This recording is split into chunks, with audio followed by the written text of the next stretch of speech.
사람들과 관계를 맺다 보면 말이 계속 바뀌는 사람을 만날 때가 있습니다.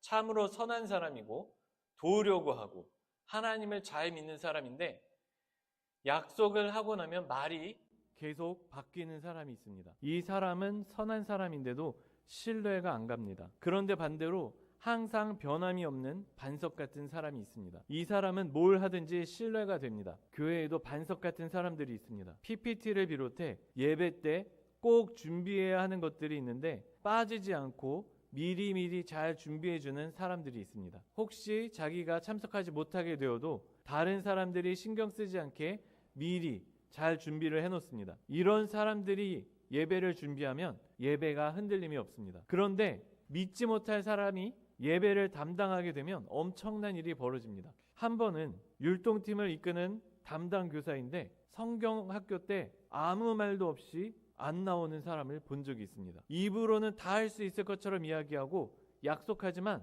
걸핏하면 예배를 빠지는 겁니다. 율동 담당 교사인데. 그래서 1년에 3분의 1은 선생님이 안 나와서 율동이 제대로 안 되고 나머지 3분의 1은 선생님이 지각해서 율동 시간이 끝나면 도착을 하는 바람에 율동이 진행이 안 되고 1년에 3분의 1만 제대로 율동이 되는 거예요. 이런 사람들이 예배를 맡으면 이 예배가 계속해서 흔들린다는 것입니다. 그런데 오늘 본문을 보면 바울이 매여 있음에도 불구하고 복음은 묶이지 않고 로마의 온 도시를 자유롭게 퍼져나가는 것을 볼 수 있습니다. 왜냐하면 하나님께서 일하셨기 때문입니다. 또한 우리에게 전달된 복음은 하나님의 약속은 하나님의 구원 계획은 무너지지 않습니다. 왜냐하면 하나님은 변하지 않으시는 분이기 때문입니다. 구원이 이 율동교사와 같은 사람의 약속에 달려 있었다면 우리는 신뢰하기가 어렵습니다.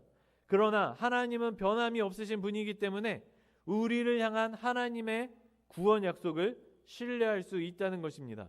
어린이 동요 중에 이런 노래가 있습니다. 뒤에 있는 어린이들은 다 알 거예요. 첫 번째 돼지가 집을 짓는데 집으로 차곡차곡 집을 짓는데 늑대가 나타나 늑대가 나타나 무너져 내렸대요. 두 번째 돼지가 집을 짓는데 나무로 차곡차곡 집을 짓는데 늑대가 나타나 늑대가 나타나 무너져 내렸대요. 세 번째 돼지가 집을 짓는데 벽돌로 차곡차곡 집을 짓는데 늑대가 나타나 늑대가 나타나 끄떡도 없었대요. 이 노래가 가르치는 한 가지 진리가 있습니다. 집이나 나무가 아니라 반석처럼 단단한 벽돌 집안에 머물러야 안전하다는 것입니다. 우리의 구원도 마찬가지입니다. 우리의 구원이 집이나 나무로 만든 집처럼 신뢰할 수 없는 사람에게 달려 있다면 우리는 불안해서 바람이 불 때마다 넘어질 수밖에 없습니다. 그러나 우리의 구원은 벽돌로 지은 집, 단단한 반석같이 변함이 없으신 하나님, 우리의 요새이자 방패가 되시는 하나님 안에 있기 때문에 안심할 수 있습니다. 그리고 이 복음은 바울이 매여 있어도 하나님이 움직이셨기 때문에 로마 전역으로 퍼져나갔습니다. 로마의 최심층부 가이사의 집까지 들어가게 됩니다. 이제 지난주 말씀 요약을 마무리하며 찰스 스펄전 목사님에 대한 이야기를 해보겠습니다. 1853년 12월 스펄전 목사님은 19살의 어린 나이에 런던의 뉴파크 스트리트 예배당으로 6개월간 강단을 맡아달라는 청빙을 받았습니다. 회고록에 따르면 회중은 한 줌도 되지 않았고 예배당은 너무나 크고 어둡게 느껴졌습니다. 그런데 6개월도 되지 않아서 사람들이 몰려들기 시작했고 1854년 4월에는 사람이 너무 몰려서 예배당이 미어 터지게 되었습니다. 그래서 스펄전 목사님이 설교 때 그런 얘기도 했어요. 저 예배당 뒤에 있는 벽이 무너지게 하여 주옵소서. 무슨 소리냐면 예배당이 넓어져야 된다는 거예요. 너무 사람이 몰려드는데 사람이 꽉 차서 예배를 드리기가 힘이 드니까 이 예배당을 넓혀야 되겠는 거예요. 그래서 예배당을 넓히기 위한 모금을 시작했습니다. 그리고 1855년 2월부터 공사를 시작해 엑서터 홀이라는 곳에서 예배를 드리기 시작했는데, 그러니까 2월부터 공사를 시작하니까 예배를 드릴 공간이 없으니까 그동안 엑서터 홀이라는 곳에서 예배를 드리기 시작했는데 21살짜리 청년의 설교를 듣기 위해 거리가 마비되었다는 신문기사가 계속해서 올라오기 시작합니다. 대단하죠? 21살인데. 그런데 이때 기사들은 스펄전 목사에 대해 잔뜩 비방하고 있었습니다. 그중 한 기사에서는 이렇게 비방했습니다. 스펄전 씨는 죄 많은 청중의 머리 위에 저주를 퍼붓는 설교자다. 어떤 이들은 성경에서 교훈을 얻어 친절한 말과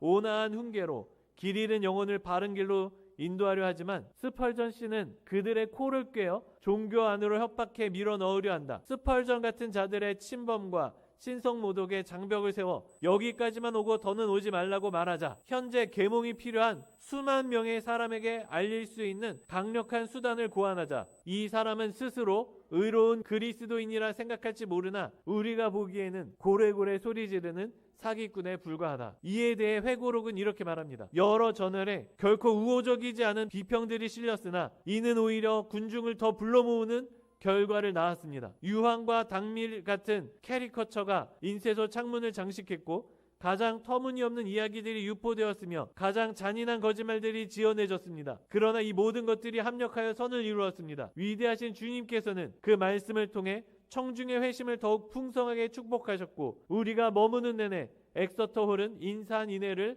이루었습니다. 사람들이 스펄전 목사에 대해서 욕하고 기사들이 스펄전 목사에 대해서 비방하는 것들만 계속해서 올라올수록 오히려 스펄전 목사님이 전하시는 그 복음의 말씀이 흥황하여서 더 많은 사람들이 몰려들었다는 것입니다. 하나님이 복음을 움직이시는 역사가 이렇습니다. 바울이 매여 있어도 스펄전 목사가 비방을 당하더라도 예수님이 모욕을 당하고 십자가에 달려 돌아가셔도 우리를 향한 하나님의 구원 계획은 무너지지 않습니다. 그렇기 때문에 이어서 바울은 이렇게 고백합니다. 형제 중 다수가 나의 매임으로 말미암아 주 안에서 신뢰함으로 겁없이 하나님의 말씀을 더욱 담대히 전하게 되었느니라. 어떤 이들은 투기와 분쟁으로 어떤 이들은 착한 뜻으로 그리스도를 전파하나니 이들은 내가 복음을 변증하기 위하여 세우심을 받은 줄 알고 사랑으로 하나 그들은 나의 매임에 괴로움을 더하게 할 줄로 생각하여 순수하지 못하게 다툼으로 그리스도를 전파하느니라. 그러면 무엇이냐 거칠애로 하나 참으로 하나 무슨 방도로 하든지 전파되는 것은 그리스도니 이로써 나는 기뻐하고 또한 기뻐하리라. 바울이 매여 있었지만 복음은 멈추지 않았고 바울이 매여 있었기 때문에 오히려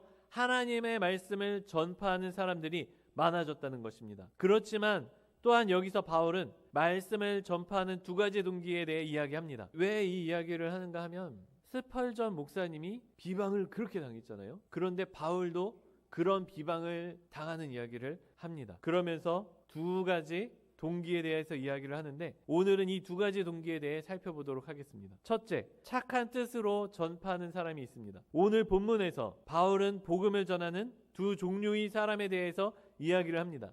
그중 첫 번째 사람은 착한 뜻으로 전파하는 사람입니다. 여기서 하나님의 일을 할 때에도 동기가 매우 중요한 것을 알 수 있습니다. 그리고 바울은 항상 자신의 동기가 얼마나 순수한지 이야기하곤 했습니다. 우리는 수많은 사람들처럼 하나님의 말씀을 혼잡하게 하지 아니하고 곧 순전함으로 하나님께 받은 것 같이 하나님 앞에서와 그리스도 안에서 말하노라. 우리는 수많은 사람들처럼 하나님의 말씀을 혼잡하게 하지 아니하고 곧 순전함으로 하나님께 받은 것 같이 하나님 앞에서와 그리스도 안에서 말하노라. 아멘. 그리고 오늘 본문 말씀을 보면 16절에 사랑이라는 말이 중요합니다. 그리스도의 사랑이 그들을 통제하고 있었습니다. 이들은 내가 복음을 변증하기 위하여 세우심을 받은 줄 알고 사랑으로 하나. 이 말씀을 액면 그대로 이해하면 이해하기 어렵습니다. 바울이 복음을 변증하기 위해 세우심을 받은 줄 아는 것과 사랑으로 전파했다는 게 무슨 의미인가? 잭 아놀드 박사에 따르면 순수한 동기를 가진 설교자들은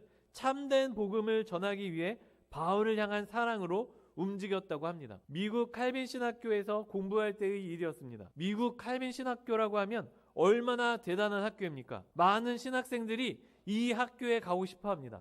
또 많은 목사님들이 자기는 그 학교에 가고 싶었는데 못 갔다며 안타까워합니다. 그리고 칼빈 신학교에서 공부하는 목사님들을 보면 다들 주변에서 인정받고 잘났다고 소문난 사람들이 많습니다. 낭중지추라는 말이 있지 않습니까? 주머니 속의 송곳처럼 재능이 뛰어난 사람은 숨어 있어도 저절로 드러나 사람들에게 알려진다는 말입니다. 그런데 칼빈 신학교에 온 사람들이 다 이런 사람들이었습니다. 이미 책을 출판한 작가도 있고 유튜버도 있고 한국에서는 어디를 가도 낭중지추처럼 사람들의 주목을 받는 것입니다. 그런데 이런 사람들만 모여 있으니까 항상 자신이 특별하다고 느꼈던 사람이 그 속에서는 평범해지는 겁니다. 우리가 서울대나 카이스트 학생들과 이야기를 해도 그런 이야기를 하잖아요. 자기가 고등학생 때까지만 해도 잘 나갔다는 거예요. 전교에서 항상 1위를 놓친 적이 없다는 거예요. 그런데 대학교에 갔더니 절반도 못 따라가는 거예요. 이런 일이 칼빈 신학교에서도 일어났다는 것입니다. 그러던 어느 날 어떤 목사님에게 칼빈 신학교에서 공부하는 두 종류의 학생에 대해 들은 적이 있습니다. 한 사람은 자기 자신만을 위해 이기적으로 공부하는 사람입니다. 그리고 다른 한 사람은 사랑으로 섬기는 사람입니다. 사랑으로 섬기는 사람은 처음 온 사람에게 온 힘을 다해 도와주고 또 칼빈에 오고 싶어하는 사람이 있다면 최선을 다해 도와줍니다. 새벽 예배가 있으면 새벽 예배를 섬기기 위하여 자기의 시간을 사용한다는 것입니다. 그런데 자기 자신만 생각하는 사람은 자기가 박사를 시작해야 하는데 다른 사람이 박사를 먼저 시작하면 그것을 회방합니다. 다른 사람이 칼빈에 오려고 하면 절대로 도움을 주지 않습니다. 왜냐하면 자기는 힘들게 칼빈에 왔는데 누가 다른 사람이 칼빈에 오게 되면 자기 희소성이 떨어진다고 사다리 치기를 한다는 것입니다. 그리고 새벽 예배 설교를 부탁을 하면 자기 공부하는 것이 바쁘다고 절대로 나오지 않는답니다. 공동체에 대한 사랑이 하나도 없이 내 공부만 생각하는 사람들이 있다는 것입니다. 또 어떤 목사님이 교회에서 사역을 시작하자 그게 부러워서 회방을 놓는 사람도 있다고 합니다. 이게 참 신기하죠. 실제로 있었던 일이에요. 칼빈 신학교 주변에서는 한인교회가 많지가 않아요. 1시간 가야 한인교회가 나오고 2시간 가야 한인교회 하나 나오고 이런 식입니다. 저 같은 경우도 설교 사역을 하긴 했었는데 한인교회에서 한 거 아니었거든요. 외국인 교회에서 했지. 한인교회에서 사역을 하는 게 어려워요. 그리고 많은 목사님들이 한인교회에서 사역하는 걸 부러워합니다. 왜냐하면 사례비도 주고 그리고 사역도 멈추지 않으니까. 그런데 어떤 목사님이 한 교회에서 주일학교 사역을 섬기게 된 거예요. 그런데 이게 부러운 거예요. 그래서 이것을 회방나서 그 목사님이 결국 그 교회에서 사역하지 못하게 됐어요. 그리고 칼빈 신학교에서는 우리 교단이 아는 교회에서 사역하는 것은 절대로 안 된다라고 못을 박는 계기가 되었습니다. 그러니까 교회에서는 사역자들이 필요하고 사역자들은 교회에서 사역을 하고 싶은데 이 한 사람의 사역자가 회방을 놓는 바람에 교회는 사역자를 구하지 못하게 되었고 이 사역자들은 교회에서 사역하고 싶지만 사역할 수 없게 되어버린 거예요. 여기서 우리는 바울의 설명을 이해할 수 있습니다. 그러니까 착한 뜻으로 전파하는 사람들에게는 복음으로 전파되는 것이 중요합니다. 누군가 박사를 시작하면 내 일처럼 기쁩니다. 왜냐하면 하나님 나라를 위해서 꼭 필요한 신학을 누군가 공부해주기 때문입니다. 그러면 신학을 공부하는 사람은 귀한 사람이 되는 거예요. 나에게. 칼빈 신학교에 누군가 들어온다 그러면 전심을 다해 도와줄 수 있습니다. 왜냐하면 그 사람이 한국 교회를 위해 큰 일을 해줄 수 있을 거라고 생각하기 때문입니다. 그러면 사람이 들어올 때마다 그 사람은 나에게 있어서 귀한 사람이 되는 거예요. 교회에서도 마찬가지입니다. 누군가 교회를 위해서 일했는데 사람들이 알아준다?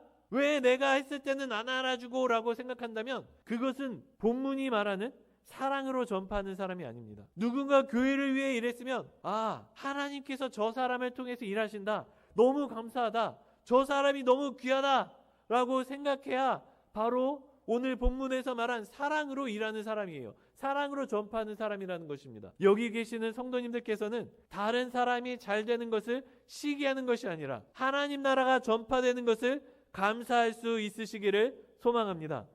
둘째, 투기와 분쟁으로 전하는 사람이 있습니다. 특히나 바울은 17절에 이렇게 말합니다. 그들은 나의 매임에 괴로움을 더하게 할 줄로 생각하여 순수하지 못하게 다툼으로 그리스도를 전파하느니라. 정말로 이상한 말씀이 있습니다. 그리스도를 전파하는데 바울을 괴롭게 하려고 그리스도를 전파한다는 것입니다. 이 설교자들은 그리스도를 반대한 것은 아니지만 바울은 반대했습니다. 바울을 괴롭히고 싶어 했고 바울에게 문제를 일으키려 했습니다. 무엇보다도 이 사람들은 이기적인 동기와 당파심에 떠밀려 명예와 위신을 갈망했습니다. 우리는 이런 사람이 되지 않도록 조심해야 합니다.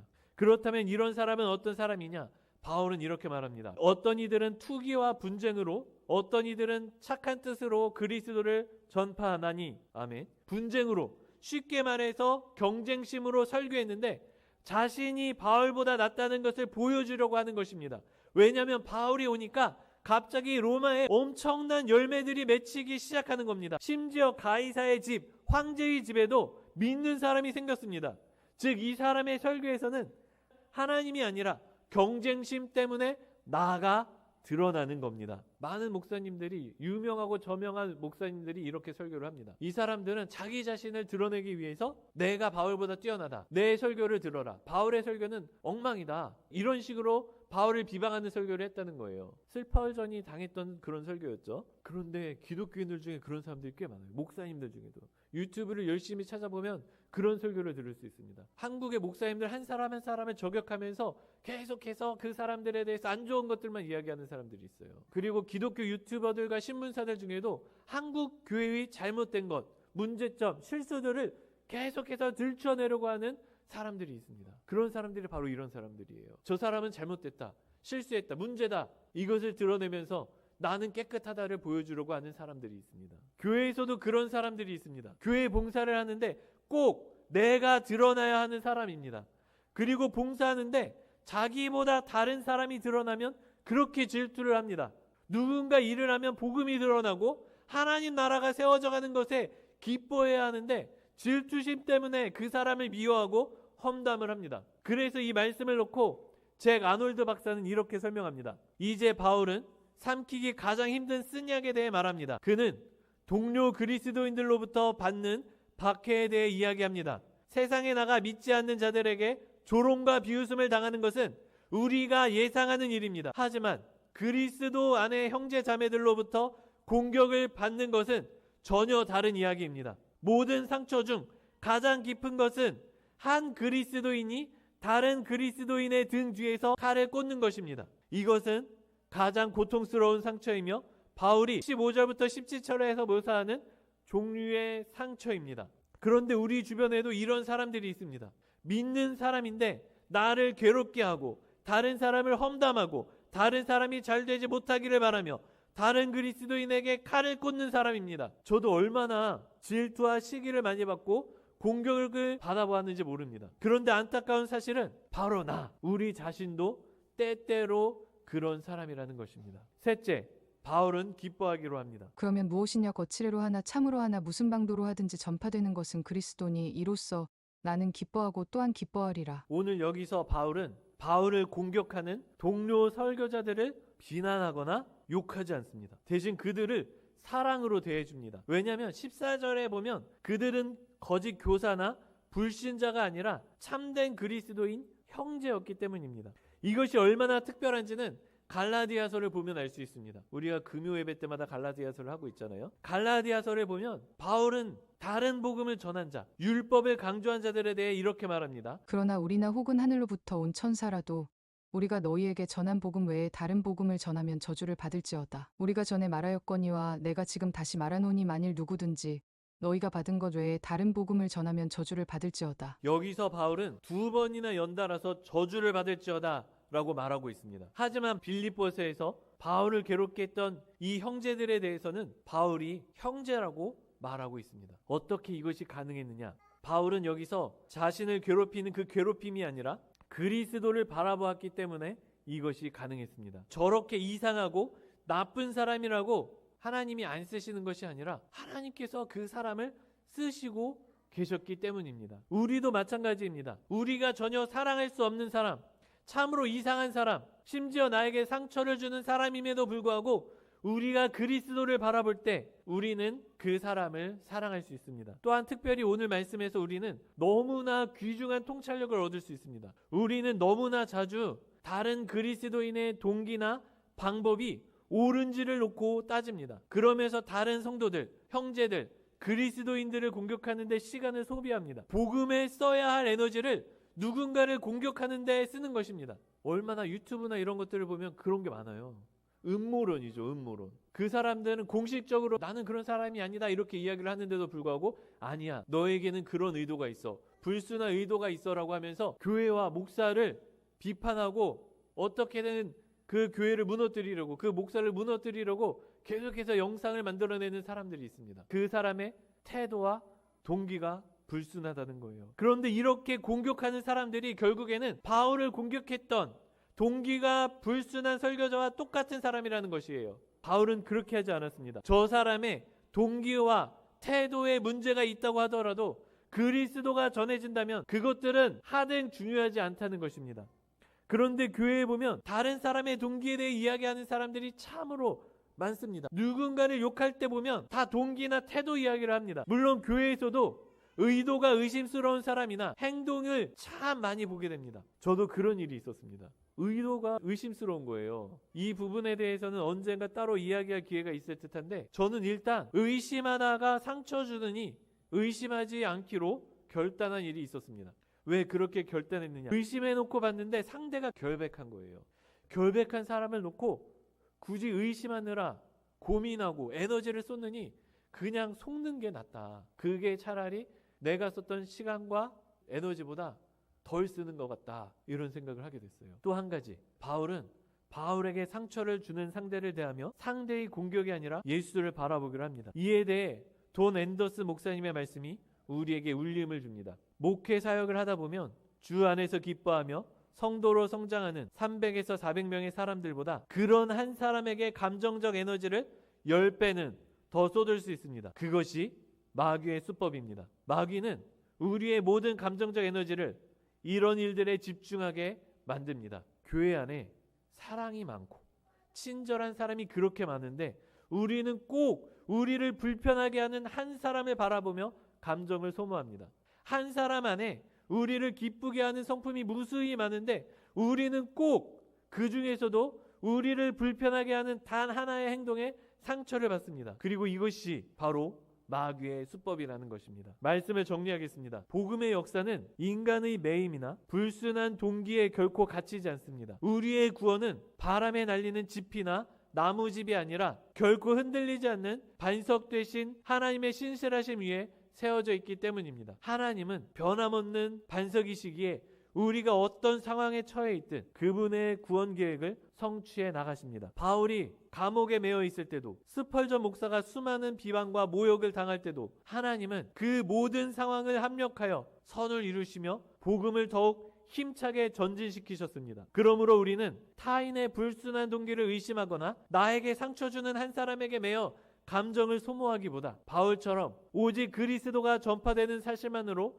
기뻐하는 신앙의 여유를 가져야 합니다. 나의 의로움이나 경쟁심이 아닌 오직 주님을 향한 순전한 사랑으로 서로를 격려하며 하나님 나라를 세워가는 동양교회 성도님들이 되시기를 간절히 소망합니다. 기도하겠습니다.